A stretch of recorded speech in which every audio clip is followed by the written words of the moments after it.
దేవుని పరిశుద్ధ నామానికి స్తోత్రములు స్తుతులు కలుగును గాక. మనం అందరం కలిసి దేవుని వాక్యాన్ని అనేక మాసాలుగా ధ్యానం చేసుకుంటూ వస్తున్నాము. 2 పేతురు గ్రంథం 2వ అధ్యాయం దాని ముగింపు వచనంలోనికి మనం వచ్చాము. 21, 22 వచనాలు ఈ సమయంలో చదువుచున్నాను. వారు నీతి మార్గమును అనుభవపూర్వకముగా తెలుసుకొని తమకు అప్పగింపబడిన పరిశుద్ధమైన ఆజ్ఞ నుండి తొలగిపోవుట కంటే ఆ మార్గము అనుభవపూర్వకముగా తెలియక ఉండుటయే వారికి మేలు. కుక్క తన వాంతికి తిరిగినట్లు అట్లును కడగబడిన పంది బురదలో దొర్లుటకు మళ్ళినట్టును అను నిజమైన సామెత చొప్పున వీరికి సంభవించను. ఇక్కడ మనం దేవుని వాక్యాన్ని మనం పరిశీలిస్తున్నప్పుడు ఒక్కొక్క వచనాన్ని మనం ధ్యానం చేసుకుంటూ వస్తున్నాం. కాబట్టి మనం ఈ వాక్యాన్ని మనం వదిలిపెట్టడానికి వీల్లేదు. ఇక్కడ దేవుని ప్రేమను తెలుసుకున్న తర్వాత వాటిని వదిలిపెట్టి వెనకకు పోచున్నటువంటి వారి పరిస్థితిని గురించి 20వ వచనంలో మనం చూస్తున్నాం. వారు ప్రభువును రక్షకుడైన యేసుక్రీస్తు విషయమై అనుభవ జ్ఞానము చేత ఈ లోక మాలిన్యములను తప్పించుకొనిన తర్వాత మరలా వాటిలో చిక్కబడి వాటి చేత జయింపబడిన ఎడల వారి కడవరి స్థితి మొదటి స్థితి కంటే మరీ చెడ్డదగును. వారు నీతి మార్గమును అనుభవపూర్వకముగా తెలుసుకొని తమకు అప్పగింపబడిన పరిశుద్ధమైన ఆజ్ఞ నుండి తొలగిపోవుట కంటే ఆ మార్గము అనుభవపూర్వకముగా తెలియకుండుట వారికి మేలు అని అంటున్నారు. దేవుని వాక్యాన్ని తెలుసుకున్న తర్వాత సత్యములోనికి నడిపింపబడిన తర్వాత వెనుతిరుగు వారి గురించి బైబిల్ ఏమంటున్నారంటే వారు సత్యం గ్రహించకుండా ఉంటే బాగుండు. సత్యాన్ని తెలుసుకున్న తర్వాత నీతి మార్గమును తెలుసుకున్న తర్వాత మళ్ళీ ప్రాచీనమైన కార్యాలన్నీ చేసుకుంటూ ప్రభువును అవమానపరచుచున్నటువంటి స్థితి కలిగించటం కంటే వారికి ఈ అనుభవము లేకుండా ఉంటే మంచిది, అంటే వారి లోక మనుషులుగా ఉంటే బాగుండు అని ఇక్కడ తెలియపరుస్తున్నారు. ఒకసారి సత్యాన్ని గ్రహించినప్పుడు సత్యం మనలని స్వతంత్రులుగా చేయుచున్నది. దైవ సత్యాన్ని దేవుని వాక్యాన్ని మనం గ్రహించిన తర్వాత మళ్ళీ మనం ఆచారమును బట్టి అనుష్ఠానమును బట్టి వెనుదిరిగి ప్రాచీనమైన కార్యకలాపాలలో మనం ఇన్వాల్వ్ అవ్వడమును బట్టి ఏమవుతుంది, ప్రభు నామాన్ని మనం అవమానపరిచేటువంటి వారిగా మారుతున్నాం. మన గురించిన దేవుని ప్రణాళిక, మనం గ్రహించిన సత్యానికి, మనం తెలుసుకున్న దైవిక మర్మానికి లోబడిన వారిగా మనం ఆయన సన్నిధిలో ఉండాల్సినటువంటి అవసరత ఉంది. దేవుడు మన గురించి ఏదైతే ఆశించుచున్నాడో అది మన జీవితం ద్వారా ఇతరులకు చూపించడానికి సాక్షులుగా మనల్ని పిలిచారు. ఆ ఆత్మీయ పరిస్థితిని విడిచిపెట్టి ప్రాచీనమైన పాత పద్ధతులు మనం పాటించినట్లయితే మన గురించి ఏమంటున్నారు తెలుసా? కుక్క తన వాంతిని తినడానికి తిరిగినట్లు వారు కూడా దేవుని జ్ఞానమును విడిచిపెట్టి వారు వెనుతిరుగుచుంటే దేనితో పోల్చారంటే కుక్క తన వాంతిని తినడానికి ప్రయత్నించినట్లు చెప్పారు. ఇది కురియన్ గారు చెప్పిన మాట కాదు, ఇది పరిశుద్ధాత్ముడు తన వాక్యంలో చెప్పిన మాట. కనుక మన ఆత్మీయ జీవితంలో దేవుణ్ణి విడిచిపెట్టి దేవుని ఆలోచనలను నిర్లక్ష్యం చేసి ఆయన వాక్యాన్ని దాని పవిత్రతను మనం విడిచిపెట్టి అందరూ చేస్తున్నటువంటి కార్యాలు మనం చేయడానికి వెళ్తే మనల్ని దేనితో పోలుస్తున్నారు? కుక్క తన వాంతికి తిరిగినట్లును కడగబడిన పంది బురదలో దొర్లుటకు మళ్ళినట్లును అను నిజమైన సామెత చొప్పున వీరికి సంభవించను. పందిని స్నానం చేయించి కుట్టికూర పాండ్స్ పౌడర్లు వేసి మనం డండ్లప్ బెడ్ మీద పడుకోబెట్టిన పంది అక్కడ ఉండదు. అది కాస్త తప్పించుకొని పోయినప్పుడు అది చూసేది ఇలా వాసన పీల్చేది ఏం తెలుసా? బురద వాసన ఎక్కడి నుంచైనా వస్తుందా? ఆ బురద వాసనలో పోయి ఆ బురదలో అది పడి అందులో దొర్లిన తర్వాత అది ఎట్లా అనుకుంటుందంటే డండ్లప్ మీద ఇప్పుడు ఉన్నట్టు అది అనుకుంటుంది. ఎందుకంటే దానికి అది సుఖం.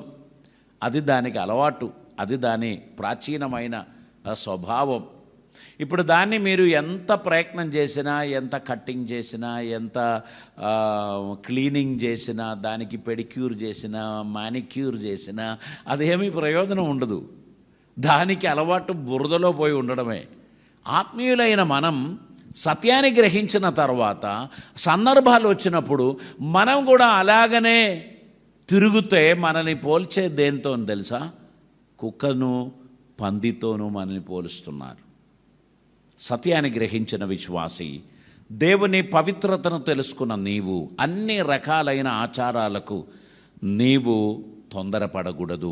నీవు పిలువబడిన వాడవు, నువ్వు ఏర్పరచబడిన వాడవు, నిన్ను గూర్చి దేవునికి ప్రత్యేకమైన ప్రణాళిక ఉంది అని గ్రహించిన కొలది నీవు ఆ సత్యములో పవిత్రముగా నిలబడాలి అని ప్రభు తెలియపరుస్తున్నారు. చూడండి, అపోస్తలుడైన పౌలు గారు తిమోతికి రాసిన పత్రికలో ఒక అద్భుతమైన మాట చెప్పారు. దాని మొదటి అధ్యాయం 19వ వచనంలో మనము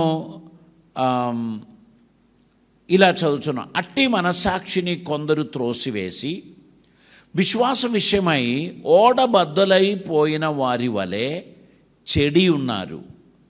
వారిలో హుమనేయును అలెగ్జంద్రును ఉన్నారు. వీరు దూషింపకుండా శిక్షింపబడుటకై వారిని సాతానుకు అప్పగించి తిని అని అంటున్నారు. ఒక వచనం ముందు నుంచి మనం చదివినట్లయితే, నా కుమారుడవైన తిమోతి, నీ విశ్వాసము మంచి మనస్సాక్షియు కలిగిన వాడవై నిన్ను గూర్చి ముందుగా చెప్పబడిన ప్రవచనముల చొప్పున ఈ మంచి పోరాటము పోరాడవలనని వాటిని బట్టి ఈ ఆజ్ఞను నీకు అప్పగించుకొనుచున్నాను. సమాజం చెడిపోతున్న సందర్భంలో నా కుమారుడా తిమోతి, నీ గురించి వినిన ప్రవచనములను నెరవేర్పులోనికి తీసుకురావడానికి నీవు పవిత్రత కలిగిన వాడిగా జీవించాలి, దేవుని వాక్యానుసారంగా నీవు జీవించాలి అని ఇక్కడ తిమోతితో పౌలు గారు తెలియపరచుచున్నట్లు మనం చూస్తున్నాం. కొందరు మంచి మనస్సాక్షిని త్రోసివేసి విశ్వాస విషయమైన ఓడ బద్దలైపోయిన వారి వలె చెడి ఉన్నారు. ఓడ బద్దలైతే మనుషులకు ఏం జరుగుతుందండి? ప్రమాదం జరుగుతుంది, అపాయం జరుగుతుంది. సముద్రములోనో నదిలోనో సంచరిస్తున్న ఓడ బద్దలైందనుకో, ప్రాణానికే హాని. అంటే విశ్వాసపు ఓడ బద్దలైపోతే ఒక విశ్వాసి తన విశ్వాసంలో ఎలా నిలబడగలడు? మనం సంచరించుచున్న ఈ జీవితం లేక ఈ ఓడ, దాన్ని సురక్షితంగా క్షేమంగా కాపాడవలసినటువంటి బాధ్యత దేవుడు మనకిచ్చాడు. ఆత్మీయ జీవితం దేవుని వాక్యముతో ముడిపడడానికి ఉన్నటువంటిదే. దేవుని వాక్యానుసారంగా మనం నడవడానికి పిలువబడిన వారం వాటిని ఏమాత్రం మనం నిర్లక్ష్యం చేయకూడదు. తిమోతి పత్రిక మొదటి పత్రిక 4వ అధ్యాయం మొదటి వచనం చదువుతాం. అయితే కడవరి దినములలో కొందరు అబద్ధికుల వేషధారణ వలన మోసపరచు ఆత్మలయందును దెయ్యముల బోధలయందును లక్ష్యముంచి విశ్వాస భ్రష్టులగుదురని ఆత్మ తేటగా చెప్పుచున్నారు. ఆ అబద్ధికులు వాత వేయబడిన మనసాక్షి గల వారై వివాహము నిషేధించుచు సత్య విషయమై అనుభవము గల విశ్వాసులు కృతజ్ఞత స్తుతులు చెల్లించి పుచ్చుకొన నిమిత్తము దేవుడు సృజించిన ఆహార వస్తువులను కొన్నిటిని తినుట మానవలనని చెప్పుకొందురు. దేవుడు సృజించిన ప్రతి వస్తువు మంచిది. ఇక్కడ మనం పరిశుద్ధ వాక్యంలో చూస్తున్నాం, కొంతమంది చివరి దినాలలో మోడర్న్ టీచింగ్స్తోనే వస్తారంట. మనలని భ్రష్టులుగా చేయడానికి, కన్ఫ్యూజ్ చేయడానికి, మనం ఎరిగిన సత్యం నుంచి మనల్ని దూరం చేయడానికి వారు ప్రయత్నం చేస్తారు. మరియు వారు ఏం చేస్తారు? మన జీవితంలో మన విశ్వాసపు ఓడ బద్దలైపోయిన వారి వలె మనం కన్ఫ్యూషన్లో పడి అటు ఇటు తిరుగులాడుచు వాళ్ళు చెప్పింది చేసి వీళ్ళు చెప్పింది చేసి దేవుని నామాన్ని దూషించినటువంటి వారిగా మనం ఉండడానికి ఉన్నటువంటి ఛాన్సెస్ ఉంది అని తెలియపరుస్తున్నారు. ఇది చివరి దినాలలో జరుగుతున్నటువంటి విషయమే. చూడండి 4వ అధ్యాయం మొదటి వచనం ఏమంటున్నారు? అయితే కడవరి దినములలో కొందరు అబద్ధికుల వేషధారణ వలన మోసపరచు ఆత్మయందును దయ్యముల బోధయందును లక్ష్యం ఉంచుతారు. ఈ చివరి దినాలలో మాయా మంత్రములు చేసి మనుషులను మోసగించే దుర్బోధకులు అనేకులు బయలుదేరుతారు అని వాక్యం అంటున్నారు. పత్యవచనాన్ని, పత్యమైన దేవుని వాక్యమును స్పష్టంగా పాటించి దాన్ని కాపాడుకోవడానికి మనం అందరం పిలువబడిన వారము అనేటువంటి విషయాన్ని మనం ఎప్పుడు మర్చిపోవద్దు. 2వ తిమోతి పత్రిక 4వ అధ్యాయం దాని యొక్క 4వ వచనాన్ని మనం చదివినట్లయితే, సత్యమునకు చెవి ఇవ్వక కల్పనా కథల వైపును తిరుగు కాలము వచ్చును. అయితే నీవు అన్ని విషయములలో మితముగా ఉండుము, శ్రమపడుము, సువార్తికుని పని చెయ్యుము, నీ పరిచర్యను సంపూర్ణముగా జరిగించుము. తిమోతికి పౌలు గారు ఉపదేశములు ఇచ్చుచున్న సందర్భంలో చివరి కాలంలో ఇటువంటిది అన్ని సంభవింపబోచున్నది అని తెలియపరుస్తున్నారు. కాబట్టి మనము విశ్వాసములో భ్రష్టులు కాకుండా దేవుడు అప్పగించిన పనిని మనం జాగ్రత్తగా చేసుకుంటూ అన్ని విషయములలో మితముగా ఉండుతూ మనం శ్రమపడవలసిన వచ్చినా మనం వెనుదిరగకుండా దేవుడు అప్పగించిన పనిని నమ్మకంగా తుదముట్టించుము అని తెలియపరుస్తున్నారు. ప్రభు ఏదైతే మనకు అప్పగించాడో వాటిని చేయడానికి మనం పిలువబడిన వారం అనే విషయాన్ని మనం మర్చిపోవద్దు. ఇశ్రాయేలీయులు ఐగుప్తు నుంచి బయలుదేరి ఎర్ర సముద్రం దాటి అరణ్యంలో ప్రవేశించి వారు ప్రయాణం అయిపోవచ్చున్నప్పుడు అనేక సందర్భాల్లో వారిని వెనుతిరగడానికి ఉన్నటువంటి ప్రోత్సాహనములు కొందరు కలుగజేశారు. మనం ఐగుప్తులో ఉంటే ఎంత బాగుండు, అక్కడ దెబ్బలే ఎన్నో కష్టాలు, ఇబ్బందులు అవన్నీ మర్చిపోయారు.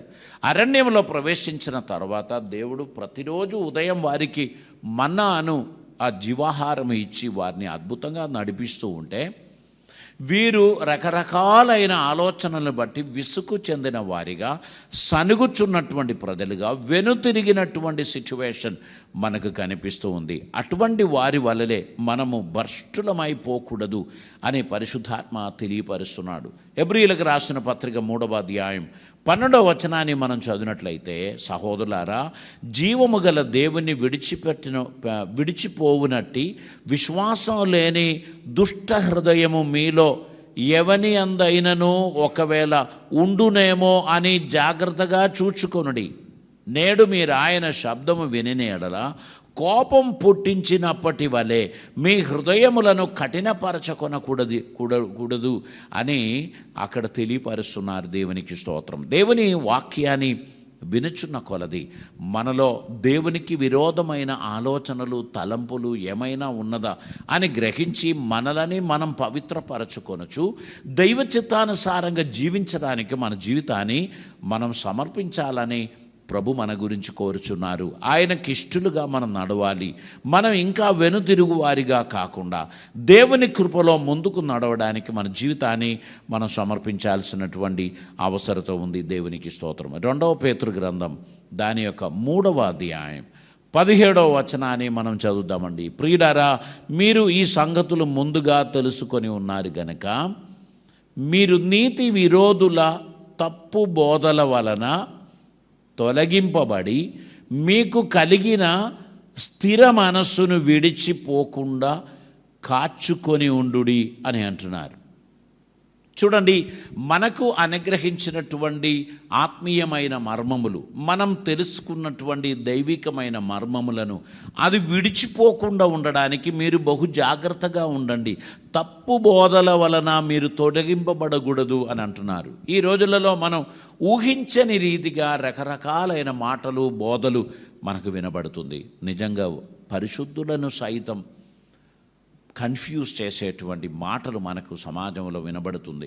కనుక బహు జాగ్రత్తగా మన భక్తిని, మన విశ్వాసమును మనం కాపాడుకోవలసినటువంటి వారిగా మనం ఉండాలి అని తెలియపరుస్తున్నారు. లేదు, మనం పాపమునకు, లోక ఆశలకు మనం తిరిగిన ఎడల వాంతి వేసిన తర్వాత దానిని తినడానికి ప్రయత్నిస్తున్న కుక్కకు పోలిన వారిగా మనం ఉంటాం.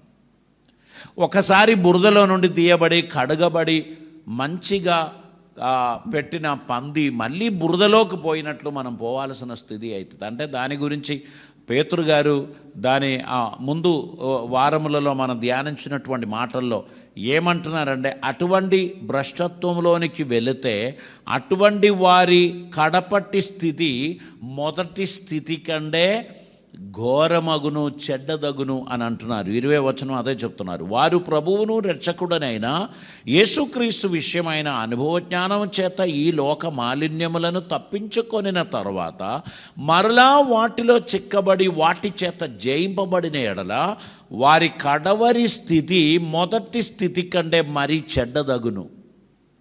కాబట్టి మనం సత్యమునకు దూరముగా మనం వెళ్ళకూడదు.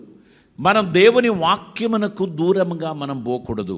పత్యవచనాన్ని కాపాడుకోవాల్సినటువంటి అవసరత ఉంది. అందరూ చేస్తారండి, మనం చేస్తే తప్పేంటండి అని అంటారు. అందరూ చేసేది చేయడానికి దేవుడు నిన్ను పిలవలేదు. నిన్ను దేవుడు పిలిచినది నీవు ఒక భక్తునిగా, దేవుని సాక్షిగా, నీవు చేయుచున్న సమస్త కార్యములలో క్రీస్తును మహిమపరచుచున్న ఒక వ్యక్తిగా నువ్వు నిలబడడానికి దేవుడు నిన్ను పిలిచాడు. లోతుకు అదే జరిగిందండి. అబ్రహాముతో కూడా నడిచిన లోతు భక్తుడిగా జీవించాడు, దైవ చిత్తానుసారంగా జీవించాడు. కానీ లోతు ఎప్పుడైతే అబ్రహామును విడిచిపెట్టాడో, సోదోము గోమోరా వైపుకు వెళ్ళాడో, ఆ దేశ సంప్రదాయములు అన్నీ కూడా లోతు జీవితంలోనికి వచ్చింది. లోతు భార్య పూర్తిగా సోదోమీయురాలుగా మారింది. ఆమె పిల్లలు కూడా సోదోముకు సంబంధించినటువంటి లైఫ్ స్టైల్ అడాప్ట్ చేశారు. ఇప్పుడు లోతు నీతిమంతుడే కానీ వాడు ముందుకు సాగలేకపోవచ్చున్నాడు. భార్యను బట్టి, పిల్లలను బట్టి నలిగిపోయినటువంటి స్థితి లోతుకు కలిగింది. చివరిగా కరుణామయుడైన దేవుడు చేపట్టి బయటికి తీసుకొచ్చి, పారిపో, సోవారు వైపు తిరిగి వెనకకు చూడొద్దు అని చెప్తే ఆ అమ్మాయి తిరిగి సోదోము వైపు చూసింది. ఆమె జీవితం ఉప్పు స్తంభముగా మారింది. మన జీవితం దేవుడు ఆశించినట్లు పరిగెత్తడానికి, ఆయన చిత్తం నెరవేర్చడానికి మనం సమర్పిస్తేనే మనం గమ్యం చేరగలుగుతాము అనేటువంటి విషయాన్ని మనం మర్చిపోవద్దు. 30 years నుంచి 40 years నుంచి నేను ప్రభువును సేవిస్తున్నాను అని చెప్పినంత మాత్రాన గమ్యం చేరాలని లేదు. ఈ మధ్యలో మనకు తటస్థిస్తున్న, మనకు ఎదురవుతున్న సమస్యలను జయిస్తేనే, పరీక్షలను జయిస్తేనే నువ్వు ముందుకు వెళ్ళడానికి దేవుడు నీకు శక్తిని ఇస్తారు. కాబట్టి ఈ జీవితం చాలా విలువైనది. దాన్ని చాలా జాగ్రత్తగా మనం కాపాడుకోవాల్సినటువంటి అవసరత ఉంది అనేటువంటి విషయాన్ని మనకు బైబిల్ తెలియపరుస్తున్నారు. 2వ తిమోతి గ్రంథం 4వ అధ్యాయం దాని 10వ వచనం మనం చదువుదాం. మనుషులందరికీ రక్షకుడును, మరి విశేషముగా విశ్వాసులకు రక్షకుడనైన జీవము గల దేవుని యందు మనము నిరీక్షణ ఉంచి ఉన్నాము గనక ఇందు నిమిత్తము ప్రయాసముతో పాటుపడుచున్నాము. దేవునికి స్తోత్రం. యేసుక్రీస్తు అను మన రక్షకుని ద్వారా మనము విమోచింపబడిన వారమై జీవము గల దేవుని సేవించడానికి బయలుదేరిన వారం గనక మనం ఇంకా ఎన్నడూ ఆయనను విడిచి వెనకకు పోకూడదు. ఆయన చిత్తములో నడవడానికి మనం పిలువబడిన వారం అనేటువంటి విషయాన్ని మనం ఎల్లప్పుడూ జ్ఞాపకం పెట్టుకోవాలి. హెబ్రీయులకు రాసిన పత్రిక 6వ అధ్యాయం 6వ వచనాన్ని మనం చదువుతున్నప్పుడు చూడండి, దేవుని దివ్య వాక్యమును రాబో యుగ సంబంధమైన శక్తుల ప్రభావమును అనుభవించిన తర్వాత తప్పిపోయిన వారు తమ విషయములో దేవుని కుమారుని మరలా సిలువ వేయుచు బహాటముగా ఆయనను అవమానపరచుచున్నారు గనుక మారు మనసు పొందినట్లు అట్టి వారిని మరల నూతన పరచుట అసాధ్యం. ఎట్లనగా భూమి తన మీద తరచుగా కురియు వర్షము త్రాగి ఎవరి కొరకు వ్యవసాయము చేయబడునో వారికి అనుకూలమైన పైర్లను ఫలించుచు దేవుని ఆశీర్వచనము పొందును.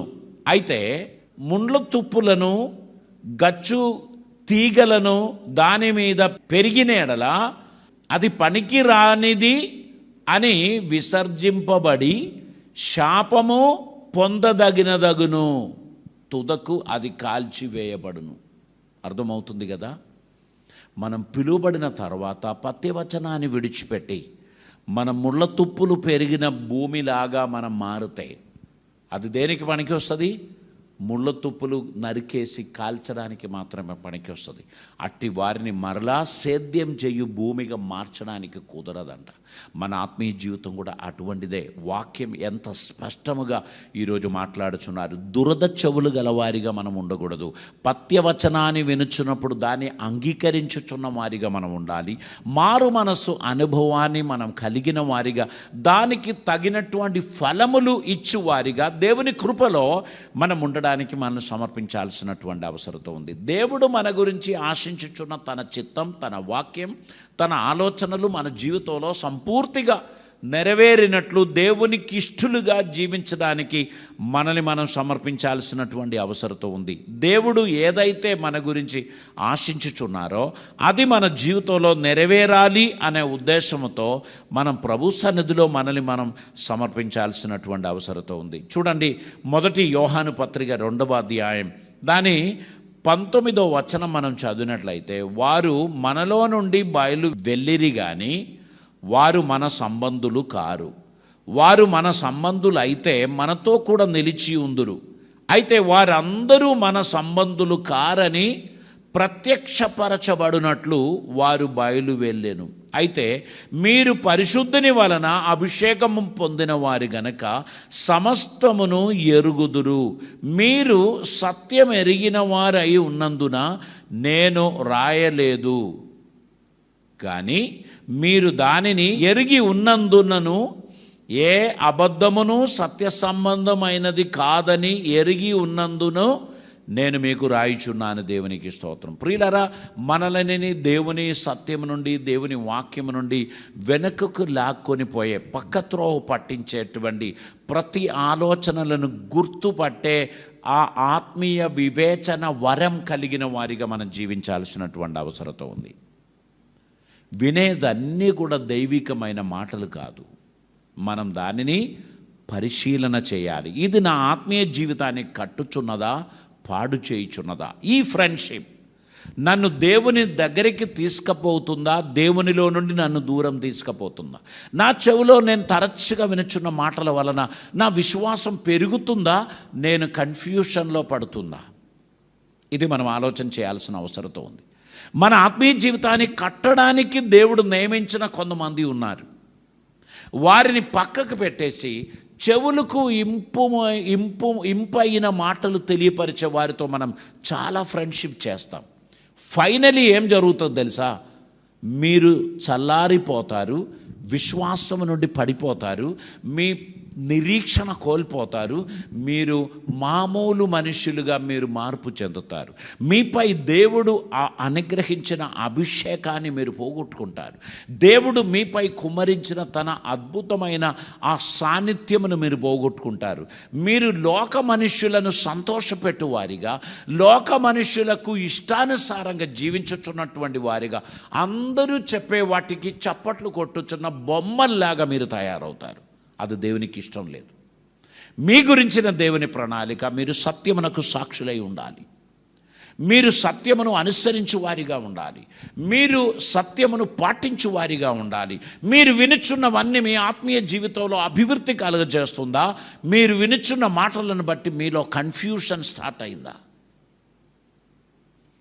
అటువంటి తీగలను మీరు కత్తిరించాల్సిన సమయం వచ్చింది. అటువంటిది వేరుతో సహా పెరికివేయాల్సిన సమయం వచ్చింది. ఆ ఫ్రెండ్షిప్ మీ ఆత్మీయ జీవితానికి బాధాకరమైన రిజల్ట్ మాత్రమే తీసుకొస్తుంది. నువ్వు ఎవరితో ఫ్రెండ్షిప్ చేస్తున్నావు, ఎవరితో నువ్వు సహవాసం చేస్తున్నావు, ఆ వ్యక్తి నీ మీద ప్రభావితం చేస్తున్నాడు అనే విషయం నువ్వు మర్చిపోవద్దు. ఆ ప్రభావితమైన ఆ ఫ్రెండ్షిప్ ద్వారా నీ ఆత్మీయ జీవితం చల్లారిపోతుందా?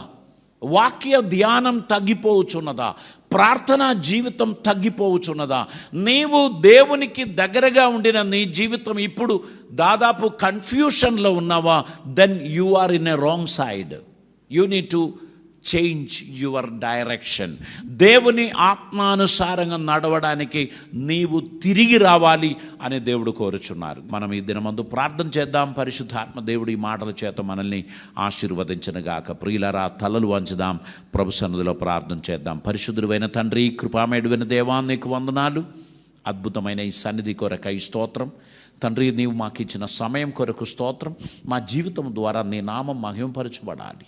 మా జీవితం ద్వారా నీకు ఘనత కలగాలి తండ్రి. మా జీవితం ద్వారా నిన్ను ప్రజలు మహిమపరచినట్లు మా జీవితం పవిత్రమైనదిగా పరిశుద్ధమైనదిగా ఉండుటకు సహాయం చేయమని ప్రార్థిస్తున్నాను. నీకు ఇష్టం లేని కార్యకలాపాలకు మేము దూరంగా ఉండి నీ అడుగుజాడలో నడుస్తూ నీ చిత్తం నెరవేర్చబిడ్డలుగా మేము ఉండడానికి సహాయం చేయమని ప్రార్థిస్తున్నాం. మా జీవితాన్ని మీ పవిత్రమైన రక్తము ద్వారా కడిగి శుద్ధి చేసి ప్రతిదినం ప్రభువా నీ వాక్యం ద్వారా ఉతక స్నానం చేస్తూ నీ కృపలో మేము ముందుకు నడవడానికి సహాయం చేయమని ప్రార్థిస్తున్నాం. ఈ మందిరం లోపల ఉన్న నీ బిడ్డల కొరకును దూర ప్రాంతంలో ఉండి ఈ వాక్య సందేశం వీక్షించుచున్న వారికి మరియు ఇంకను ఇది యూట్యూబ్ ద్వారా టెలివిజన్ ద్వారా వినబోచున్న వారికి ప్రయోజనకరంగా మార్చుమని ప్రభువా మా జీవితం ఈ లోక మనుషుల చేత చప్పట్లు కొట్టించడానికి ఉన్నది కాదు, మా దేవునికి మహిమార్థంగా జీవించడానికి ఉన్నటువంటి జీవితం అని గ్రహించి భక్తిని మేము పాటించు వారిగా నీ చిత్తం నెరవేర్చు వారిగా నీకు లోబడిన వారిగా నీ కృపలో మేము నడవడానికి సహాయం చేయమని ప్రార్థిస్తున్నాం.